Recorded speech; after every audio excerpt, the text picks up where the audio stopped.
Hey everyone, we've been taking a look at the developments of modernism, how modernism is responding to its environment, specifically focusing on the late 19th century and the art movements. I want to take a look at how the ideas, the fundamental aspects of what art is doing is going to be picked up upon by early art of the 20th century. That the foundational principles of Impressionism and Post-Impressionism, of moving away from representational art being more of a sketch than a finished product, the idea of rebelling against the art academies, that mantle is going to be picked up by artists in the 20th century, and it's going to continue on. I want to take a look at Fauvism with this particular lecture and see what they're doing that carries this tradition forward, right? Just as a definition, it's an artistic movement that began around 1900 and lasted until about 1910, right? So again, these art movements kind of come in, kind of like a flash in the pan. They kind of come together, they start their art movements, they have manifestos often, and then they kind of grow away from each other and they start doing their own things, right? Art critics called the group Fauves or Wild Beasts to mark the group's lack of formal training and rebellion against the art salons, right? So people that were critics of it said this looks too wild or it looks too untrained, and so they call it the Wild Beasts or the Fauves. Now, what we see with this, right? What's the continuation of this? Is a complete rejection of the art academy. What we're seeing within the modern art is it's not about the Renaissance ideals of beauty and trying to focus on the ideal man or the ideal woman and representing what elevates human beings. It's more about capturing reality, the real world experience, and not necessarily the real world experience as it occurs to the eye, but the real world experience as it happens to the mind or happens to us emotionally, right? So representing truth in a different way, right? So what we see with art of modernism is not about creating beauty per se, or as far as, I guess it would be prettiness, that might be a better term for it, as it is about capturing truth, reality, capturing ideas. And so where the Renaissance, the main focus was on on the aesthetics, the beauty of art, the focus of modern art is more about the ideas of it. And that's a big change, because I think a lot of people take a look at modern art and they hold it up to the Renaissance standards of, should be representational, should look like what it's representing. And the modern art says, well, what if art was more than that? Maybe our eyes can be deceived. Maybe experiences can just be more than visual reality. It can transcend beyond that. And so artists of modernism are more about the ideas of seeing what art can do and what new avenues it can create, right? So their rejection of the art salons, their rejection of art training is part of the legacy of the Impressionists on suggesting we're going to do something different. We're not just going to go to school and do exactly what's been done before. We're going to see about new directions, right? Their works capture expressive colors and impulsive brushstroke. And you see an example by Marc Chagall on the bottom right-hand side, demonstrating the kind of expressive colors with the blue and yellow face to the guy on the bottom left, or the yellow cat, right? The expressive colors and impulsive brushstrokes that seem as though they just are a little bit more random than what formally trained artists would do. The style focuses on subjectivity of the individual, more about the individual's insights than it is about the exterior world. Again, this is something that we see with the post-impressionists. Goal is to express the emotion of the artist rather than the visual reality.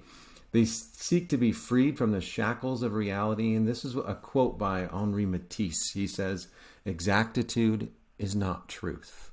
Right? The idea of art should be revealing truth to us in some way. And I think the Renaissance was trying to get an aspect of truth in what they're doing. Michelangelo and Leonardo, Raphael, they were seeking some aspect of truth. But what we see here is they're looking for truth in different ways, right? Beyond just the visual reference point, the truth of how a person feels, the truth of the experience, the truth of the world around us, right? So they are representing truth.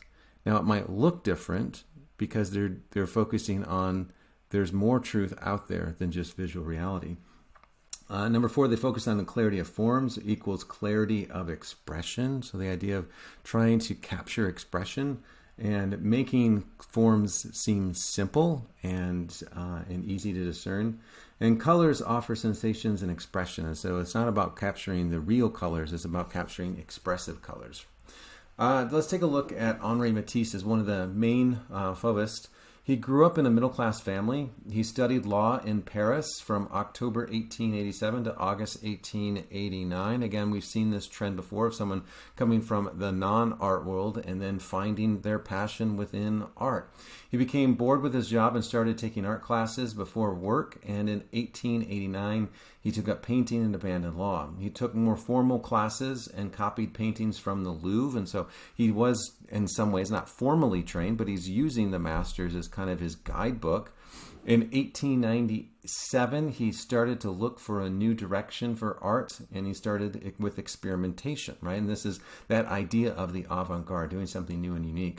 His focus soon turned to finding new ways to represent the human form with ideas of Cézanne's bathers and Rodin's sculptures in mind, right? His style, again, he's inspired by Cézanne and Rodin, right? The idea of capturing simplicity, but then also capturing the emotion, right? So the simplicity of Cézanne and the emotion of Rodin.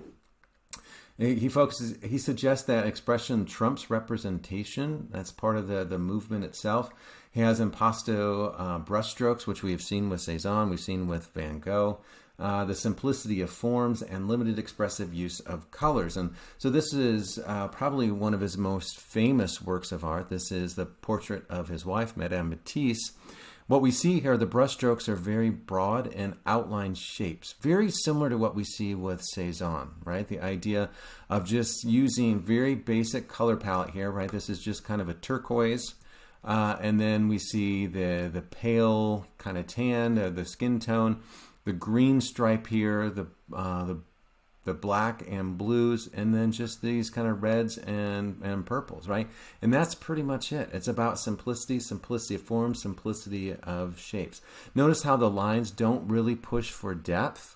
This gives the work a feeling of flatness, which is, again, a major influence of Cézanne. Shading the work is minimal, and this further helps to make the work flatten. But the form focuses on subjectivity, right? We have kind of the skin tones of Madame Matisse on the left side and the right side, but in the middle, there's this expressive green stripe that goes down her face. Perhaps this is some type of shading that's being cast on her from the room. But the idea that it's green gives it more of a sickly kind of odd kind of feel to it, right? So it's not about necessarily representing beauty in terms of prettiness. It's about representing the idea of the expression of what the artist is trying to evoke, right? But we see a rougher, less formalized work.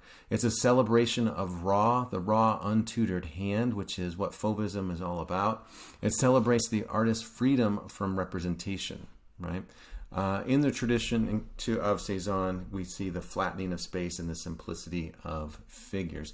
But what we also see is this idea of the expressive gestures, which is a legacy of Van Gogh, the expressive gesture of the artist's hand, the expressive use of colors, which we see with Van Gogh. And so we see some influences of post-impressionists carrying on into the next century, right? And this is just giving you a sense of Cézanne's still life with basket of apples that demonstrate the importance, the idea of flattening an image and giving us different perspectives to do something new, unique, and different. And so Matisse follows the idea of uniqueness, doing something different by focusing on this kind of wild, untutored hand. This one's super well known for. This is very famous. This is just the dance. This is in the tradition of Cézanne's The Bathers, which we haven't taken a look at this semester. But again, we just see in comparison to Cézanne's works, very simple shapes and very simple colors, right? So we just see the kind of the red orange. We see the kind of turquoise blue, and then the red or the blue background. And that's pretty much it, right?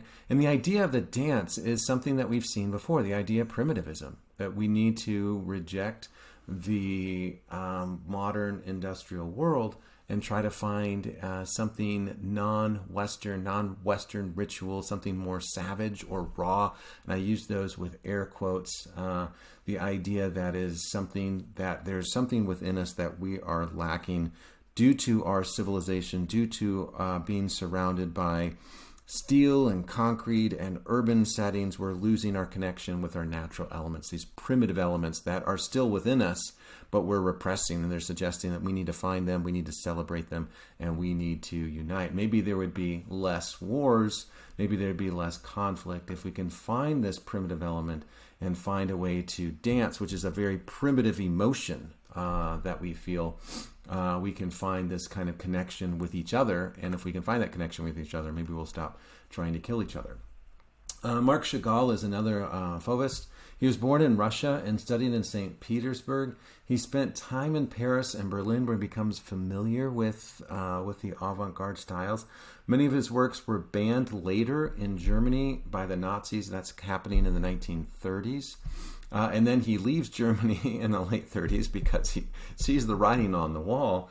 But he only is loosely associated with the Fauvist movement. He focuses on stained glass the last 30 years of his life. We'll take a look at a couple of those representations.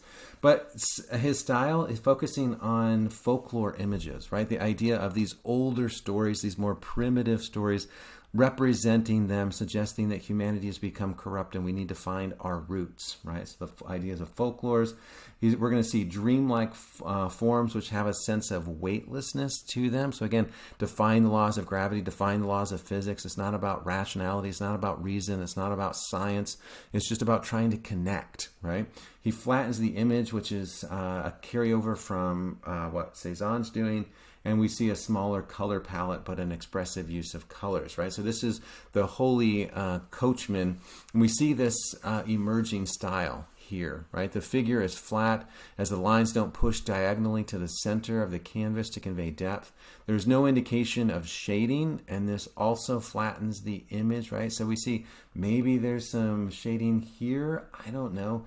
But there's really no sense of shading in terms of the colors. They're just put on the canvas as blocks, right? The church in the background is smaller, which does give some minimal sense of space, but Chagall is trying to create forms that are void of the modern Western tradition, right? The color is much more realistic than other works of his. This is, again, kind of his developing style.